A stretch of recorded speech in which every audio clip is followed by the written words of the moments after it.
Hey everyone, welcome back to Automation. So my hair is a disaster today, and I decided that it would be best if I just wore a hat so that you don't have to witness that. But I've garnished my hat with a beautiful sticker, and just so you know, those are still available at automotiveflux.com. But without further ado, I have been recently inspired by SuperFastMatt. You might know that channel. He's been working on a lot of projects, including Tesla swapping a Jaguar, which is crazy.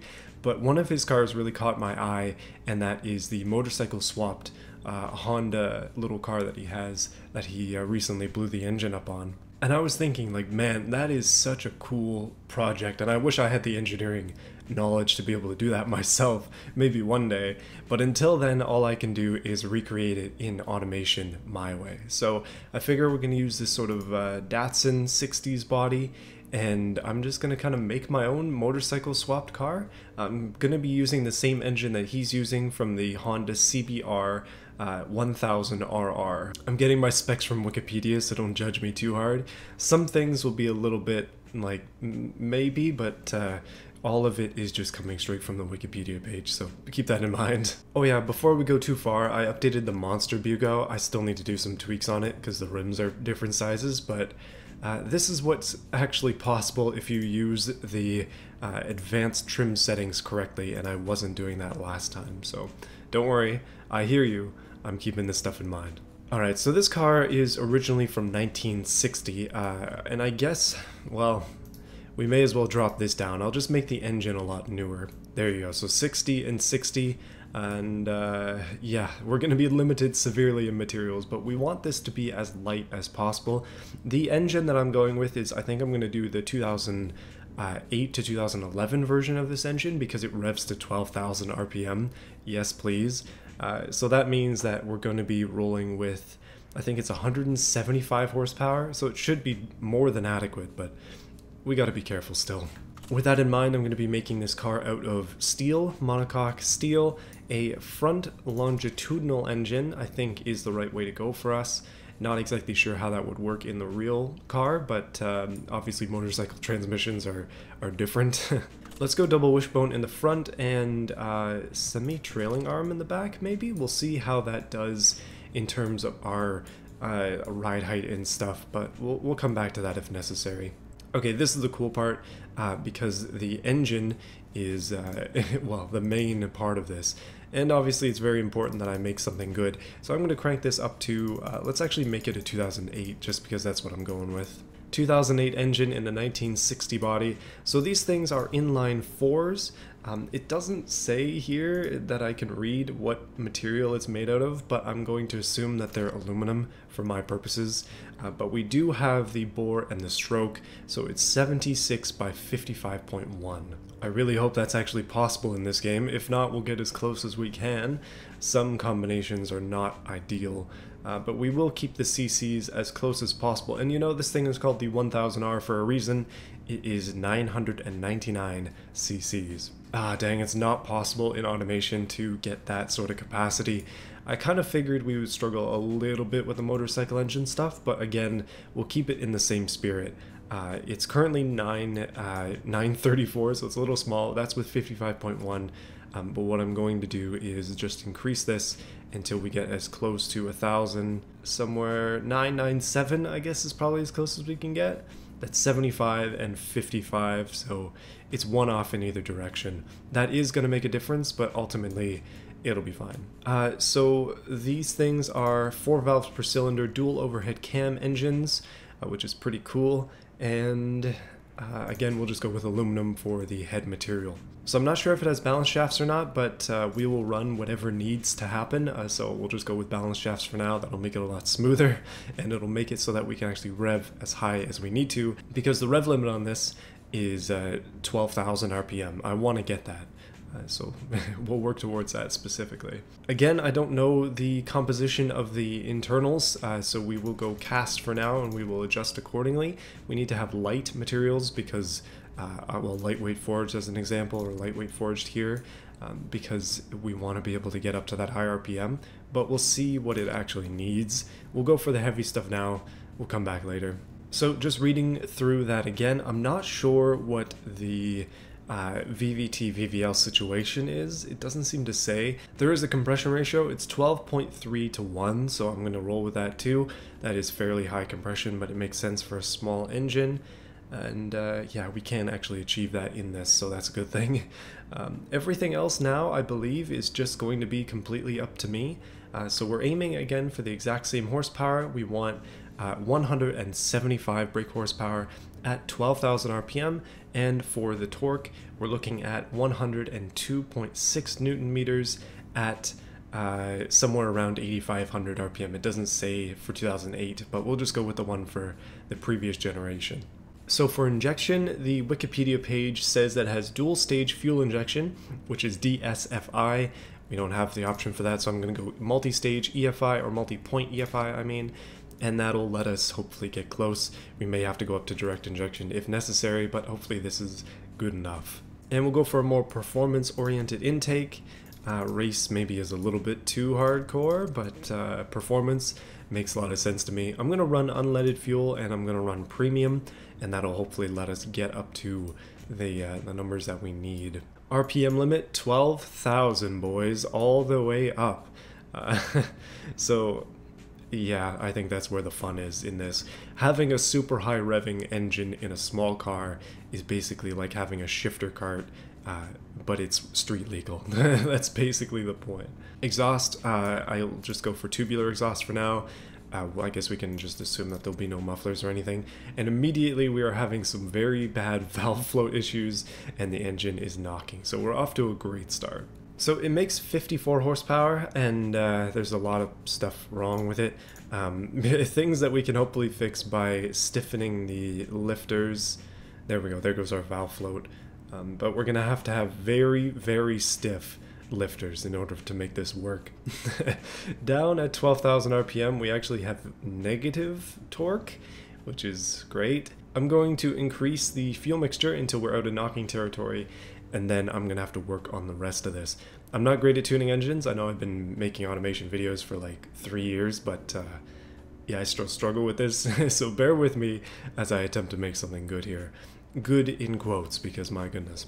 Okay, I've done a little bit of work to this, and my goodness, the curve is lumpy, which is not quite what you would anticipate, but that's just with race tubular exhaust providing a knot for us to flow through.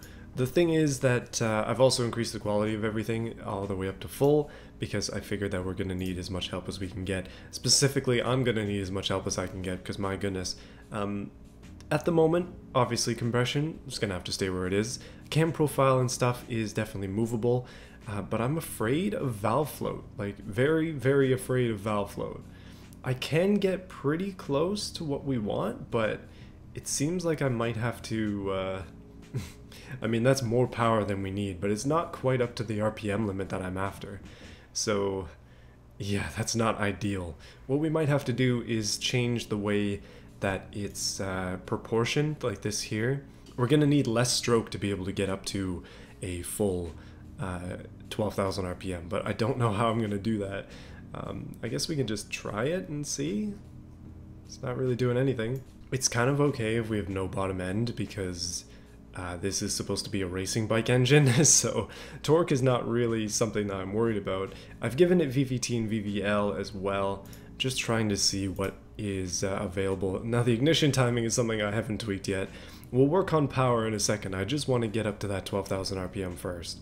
Okay, race intake is definitely something I needed, and let's go direct injection. Okay, apparently that doesn't do anything. I guess I don't need it.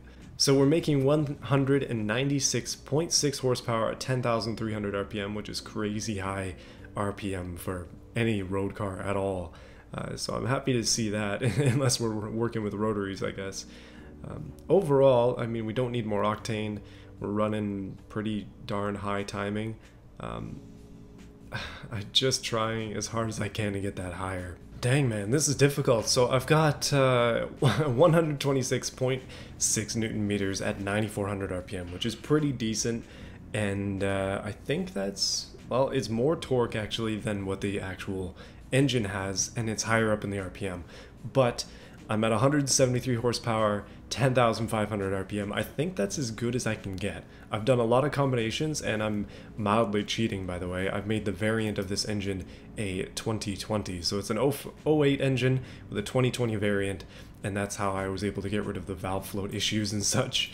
And also the exhaust is restrictive because if you turn up the exhaust, then it makes more power. So I'm turning it down on purpose. I know that's sacrilege, but just under 2-inch exhaust is pretty small. But overall, I think that's gonna have to do. It's very car-like, but obviously this game doesn't do motorcycle engines, so I think this is as close as we're gonna get, at least for now. If you have any tips on how to get to 12,000 RPM, hit me up. I used to be able to do it fairly easily, but I guess with this specific arrangement I'm having a bit of trouble, but it's okay, we can work with this. Okay, mild adjustment later, and we're pretty much where we were before, just a little bit extra power and a bit more top end, so that is going to be that. The only difference now is it has VTEC, and yes, VTEC is quite cool, because it has VVL and VVT. I'm just going to paint it real quick, and then let's put it in a car. Okay, so originally I wanted to make this a convertible, but obviously the coupe version is available. You know what car this is. Let's maybe try and do a convertible version. But obviously if I do a convertible, then I'm going to need to do an interior as well. Let's go for the light holes. I think those look pretty darn nice, and we will have to make that convertible top invisible. There is some cool stuff that we can do, as I showed before with the Bugo thing that I made. I didn't make it nearly as crazy as I could have. There are a lot of settings here that we can adjust to basically make this as big or as small as we want, including having the wheels lift up out of the car, because yes, that is a possibility now. Or if you really want, you can make the most crazy donk the world has ever seen. Because yes, that is indeed a thing you can do now. Okay, back to normal now, come on. First things first, let's make it so that the calculations favor it. With the drivetrain, this is very important. It's going to be rear-wheel drive. Okay, there we go. It's a 2000 now. So this car is all over the place. 1960 body, 2000 trim, 08 engine, 20 trim, sequential 5-speed. Okay. Actually, no, it's a 6-speed, goodness. And that's it from the motorcycle. Everything else is going to be from the car. And yeah, that's going to be all up to me to figure out how we want to do this. Obviously, it is currently just drive shaft. From engine, this is not an engine that looks too out of place in this car, to be honest. It fits in there pretty nicely. But let's make some design decisions first and then see where it takes us. So I kind of want to retro style this a little bit, not too retro, but modern retro. I'm using SuperFastMatt's car as a baseline because I feel like that's a pretty cool design that he's got going on there. I love the rims especially and the wheels on there. So let's try and do that. Closest thing I can get to American racing rims is probably this, except for the massive hubcap piece that it has on there. It doesn't need that, but it has it anyways. Okay, I'm gonna go with these for now, and what we can do is go back to paint, because I haven't painted the car yet, and quickly just paint these wheels black. Just fully black, no shine or flake or anything, and then hopefully that'll kind of blend them in a little bit. I'm gonna make these wheels quite wide too, especially on the back. Okay, so in terms of trim, I'm kind of at a toss-up between just painting this black as well and painting it chrome. So we'll keep it black for now, we'll come back, we'll go chrome if necessary. But first things first, this car needs some real paint on it. Oh, that is beautiful though. Okay, I went RGB, specifically going for RGB just because I am more familiar with it, but this is an orange color, and I think it's going to be a good one with the black rims, so let's go with that. Very unique. It's kind of like old 350Z, the anniversary edition orange, which they also made seats in that color too, which are amazing, but maybe not for everybody. Okay, an important part of this build is, well, we have glass obviously, but the roof needs to be transparent because interior. And would you look at that, we have transparent paint. So I'm gonna roll with the transparent paint for this, and that's gonna make the back window completely useless. That's a bit of a problem actually. That is a bit of an issue, but I think what we might be able to do here is just make all the glass completely see-through. That's a little bit awkward, I guess, but yeah, we're basically not gonna have a windshield. Sorry in advance. Oh goodness, we can paint the underbody now. That's really cool. If I paint this orange, it almost looks a little bit more realistic. Okay, the underbody is now orange. I wish I could paint individual wheel wells and stuff, but we're not quite there yet. Okay, there we go. Our windowless car is here, and it's ready for some design. So just for the purposes of making sure not to offend all of you at the same time, I'm not going to design this exactly like the Datsun. In fact, I'm going to make my own design completely right now. So one thing we have not done yet, although I could have totally done this earlier, is body morphing. I kind of forgot that this existed for a bit because I'm kind of just down with the way the car looks in general, but I'm going to widen the fenders in the front and the back ever so slightly, and oh wow, we can make this a boat. No, we're going to keep it as short as possible as well. I'm into these really short, kind of small cars. Oh my goodness. That is hideous. Okay, put that back. Put that back. But the wideness basically just lets me put some thick buoys on there, and with that we can have good calculations for the actual spreadsheets, and then once we're done that, I'll come back and make them how I want them with the advanced tab, because this is not quite wide enough. Not quite. We need a little more than this. Okay, so I jumped ahead a lot, basically just to make the car sit how I want it. And now it's time that I actually put some stuff on here, so be prepared to cringe, all you Datsun owners. It's my time to shine. Knockoff Datsun, here we come. By the way, this is the 1000Z, because of course it is. Okay, that's not too bad. It's not amazing, but it's not that bad. I've kind of taken inspiration from the 240Z, because I figured that was a decent car to try and copy. It's a good looking car. And this is what I've created out of that example. Unfortunately, I can't cut the bottom as much as I want to. It's a lot shorter here than this one is, but overall, it's not too bad. Okay, front end complete. Not bad. I added a little automation logo and some lights. The rims probably are going to have to change. I think those are not going to work out too well for me. And we don't need windshield wipers because we don't have a windshield. Let's just say this is a working concept vehicle. So I don't think I'm going to do the trim on the sides, but the back end is pretty important, and then the interior is going to be custom. Yeah, this is going to be the first time in a long time that I've made an interior, so I'm a little excited.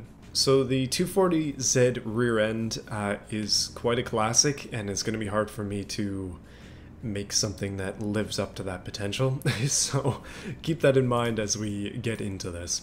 Funnily enough, it has the same lights that I use for the Bugo, so I'm just gonna slap those on. Bugo tail lights on the Datsun.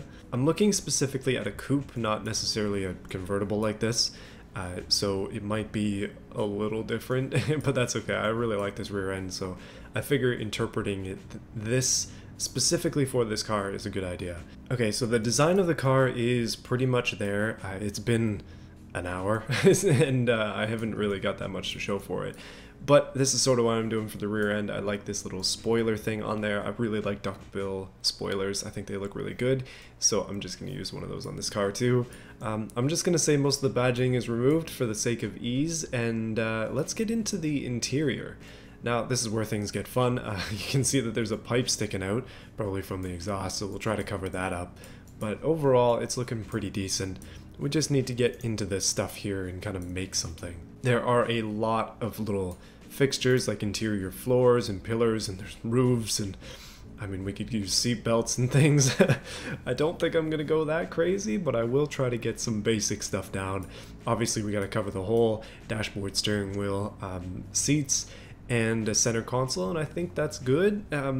So first things first, let's put some door panels on it. Something looking a little bit older, perhaps. Maybe this? Okay, there's the interior. I don't really know what's happening, but basically I use some kind of back seat insert things and flip them around to make them fit in here. So it's a little bit wonky, but it works. These are more modern sports seats because I figured it'd probably be a little bit more modern. and then kind of leatherish door cards. And yeah, this is just a pre-built dashboard that I found and attached, and I think that's gonna be that. So I didn't do a floor as I originally intended to, because the floors are a pain in the butt. But other than that, I mean, it looks pretty decent. I think the steering wheel's a little squished, which is awkward. I may change this dashboard, I don't know. But I think the design of the car is finished. It looks pretty okay. It's not bad for a car designed by me. Also, heck it, if we can't get the wheels that I want, we're going BBS. That's pretty much the deal here. So yeah, let's take a look at the drivetrain stuff and see how I can fix it, because apparently it has strong oversteer, and that's not ideal. So I've gone for a fairly simple, okay, by the way, nothing sticks here. Literally nothing is gonna work, at least in comparison to automation stuff, because of the trims I've chosen. But rear wheel drive, obviously, sequential 6-speed. It thinks it can do 269 kilometers an hour, which is fairly quick actually. It's quite rapid. So we will try to facilitate that to see if it can actually get up there. Seems like here's the sweet spot, 256.8 kilometers an hour, and theoretically we could get up to, looks like 300 or so if this limiter was not in place, but that's going to be fine. Spacing, I think 54 kilometers an hour is a little bit quick on the first gear, so I'm going to lower that down to 60. I decided that it needed an LSD, so we're going geared LSD. We could go viscous, but geared works for me. And radial tires, obviously. Sportiness is only at 75%, that's a little bit awkward, so maybe we'll try and tune it for some slightly better sportiness. That is a lot better there, 92. Okay, you know what, we'll make the wheels work for the car, and then we'll make them bigger after the fact. So we'll make it drive well, and then we'll change them. Goodness, 95% sportiness, that's what I like to see. Seems like I've hit a bit of a sweet spot. Oh, there's 98.8. This graph going up is not ideal. We kind of want it to go down. So this looks okay. 1.5 G in the corners. That's or 1.15 G in the corners, I should specify. That's not bad at all. I kind of like it. And that's with some pretty thin wheels up front and some thick boys in the back. Yeah, it's looking pretty decent. Even with the beady eyes, it's looking okay. You'll notice I've gone for smaller wheels in the front, bigger wheels in the back. We will make that problem even bigger later on. But having smaller wheels should generally increase our sportiness as well. So it's just the tiniest wheels up front, big wheels in the back, and it's given us some good numbers. Brakes, I haven't even really seen what these are capable of, but 4-piston in the rear maybe is a little bit too much. It's definitely not going to have any issues with braking. It says that the brake force is very high, so we'll shrink that down quite a bit. Okay, so issues that the car currently has.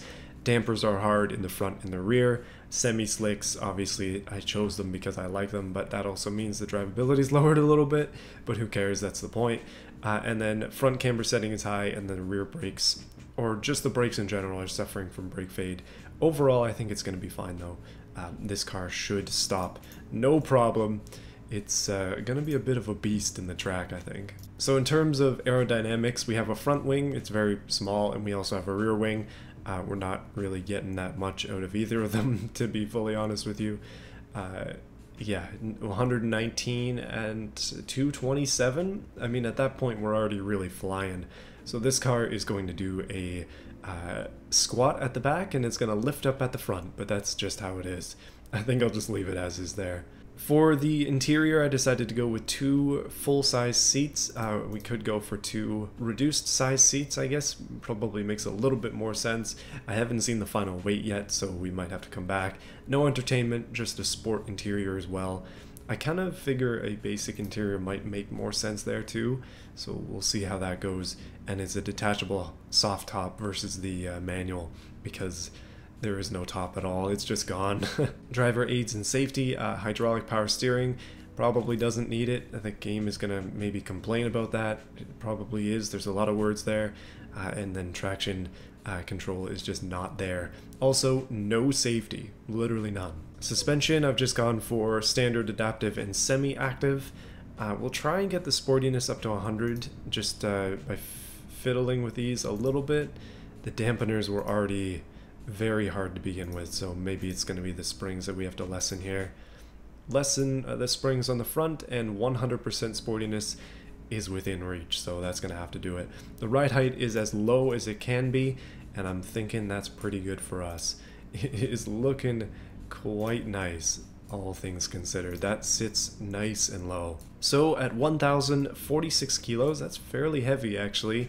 The CBR1000RR Honda powered Datsun is ready to roll in BeamNG. So stick around, let's get into that, and we'll see what 10,000 something RPM feels like.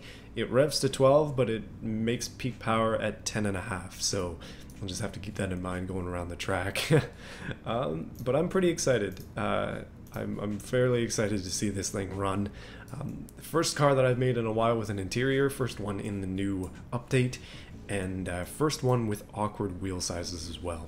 But first, hold on a minute, we definitely need to do something. All the calculations are already done, but what I want to do is make things a little bit different in terms of the wheel width now that we have experimental positioning and stuff. So everything's currently set to 0, but just for the sake of it, we could make this thing real wide.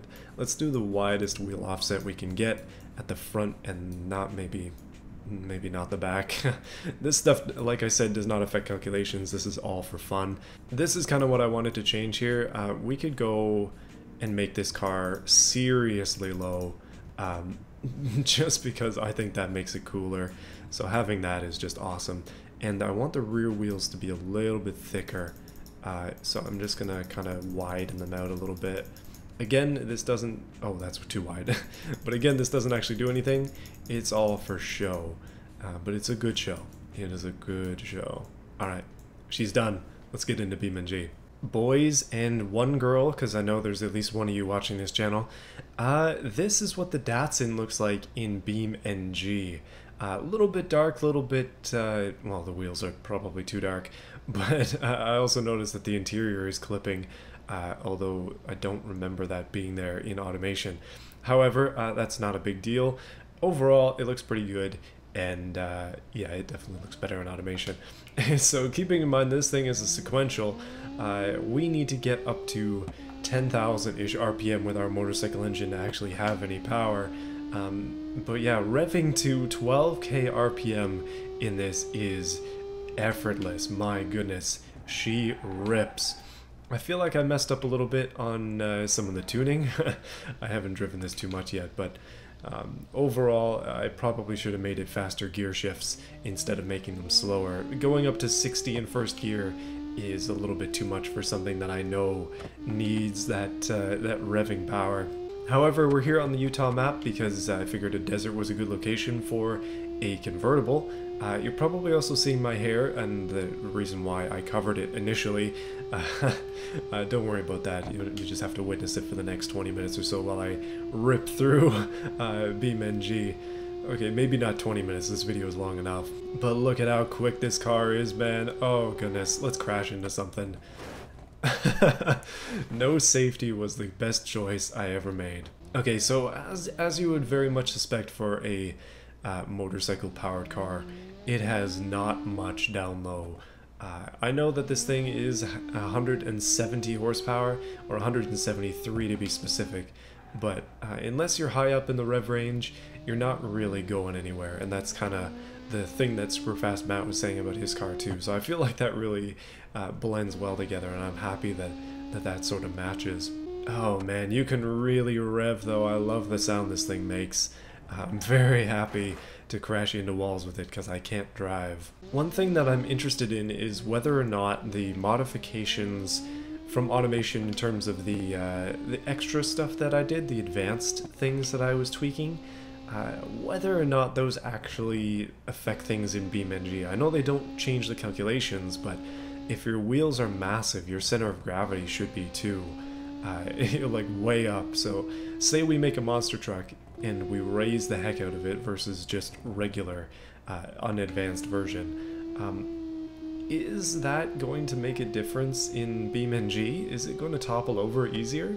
I'm a little bit concerned about that. I want to know if that's the case. Maybe it isn't, maybe it's not, but our showcases are going to be affected by that. For this thing, you need to be at a lower gear, as I've discovered, but it is an extremely low car, and if I made it even lower, would that make a difference in beamng? Would that actually matter with the advanced settings, or would it not?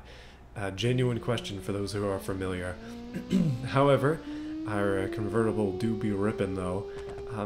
I'm not sure the Utah map was the best place for this because it's all very fast sections, and I know that this car shouldn't have much give out of the corners, but I do want to drive it in places where I'm not just going full throttle at all times.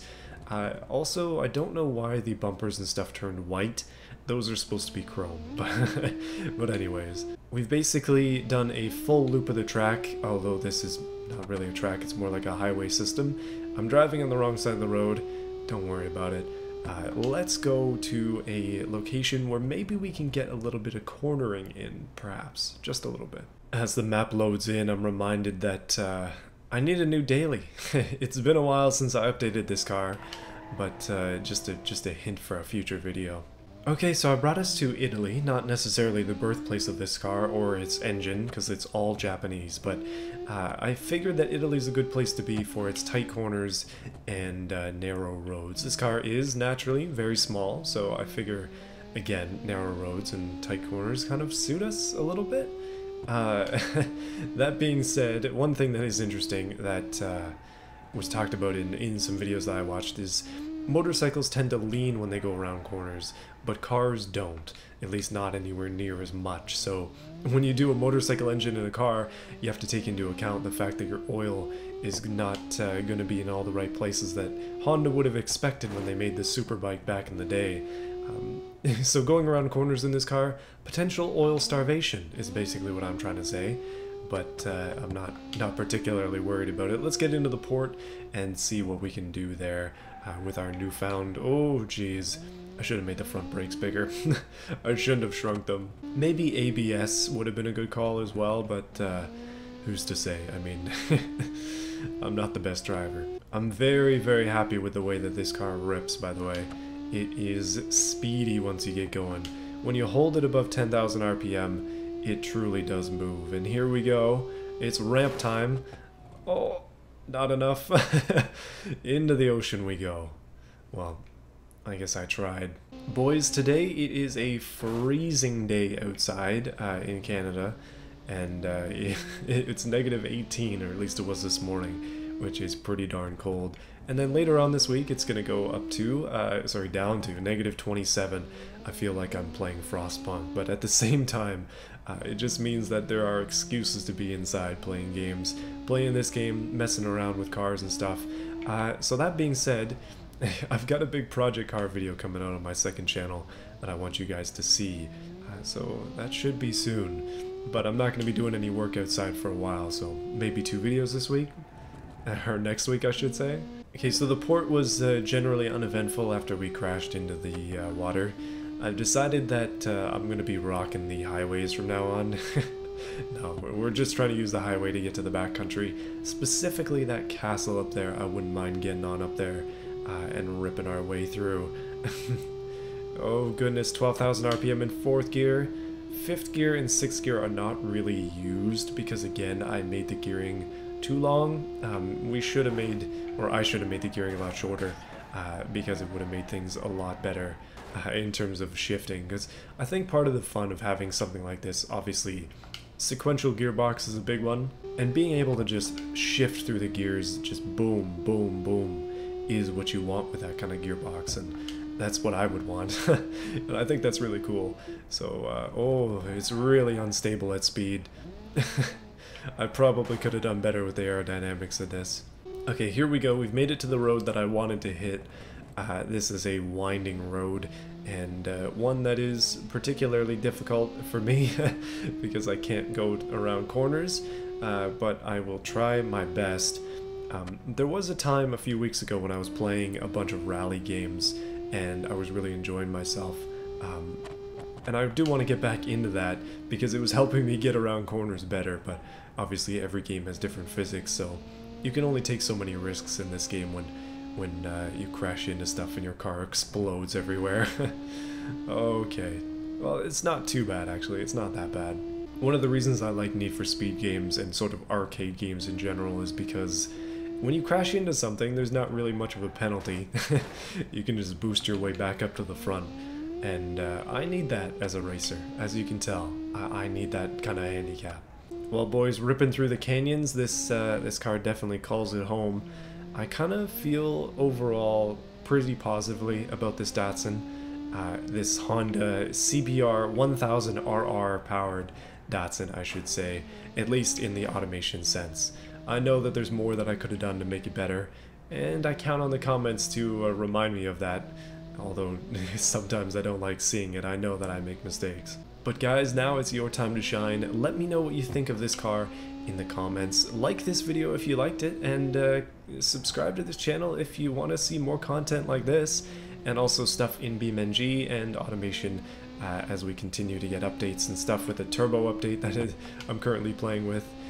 And man, I'm gonna keep getting better at making these cars, I hope, and hopefully we can do some better turbo stuff. I do want to try and challenge the most powerful car thing. We might do that on a stream perhaps. Oh goodness. But as more updates come, things will get better, and I'm just happy that automation is continually being updated. It's been a while, but I'm very, very pleased with the way things are going. So yeah, stay tuned till next week, where I literally build an actual motorcycle powered car in my garage in the negative 20-degree weather, and we will hopefully be able to make something cool. That is a joke, but also maybe it won't be in the future. Maybe I can do something like that. Until then, I'm gonna smash this car into a guide rail, and yeah, say goodbye to the seats. I'll see you guys again soon. This channel is brought to you by viewers like you, and also YouTube ad revenue, but first and foremost is the supporters, advanced and non-advanced specifically. These guys are awesome, supporting me well through the last few years and then continually into 2022. Guys, I appreciate you. And also the new joiners as well, people who have just joined in. So yes, I get to say some new names today, which is always very exciting. So let's get into it. We have Overlord, QT Bear, Terry Williams, G.A. Pope. If I'm mispronouncing your name, I can't even pronounce regular words, man. I am dead. Davis Heister. Did I say G.A. Pope? I hope I did. The German Dude, Mickey K1, Sleep64, Childish Sin, Jug MBH, Jared, and we have Goofy, Badger, and a new one, Phoenix Shark. Thank you for joining. And also Kieran, as a supporter, thank you for joining. I appreciate you guys a lot, and I look forward to seeing your names for the next however long you decide to stay on this poster that we have in front of us. So guys, things are awesome.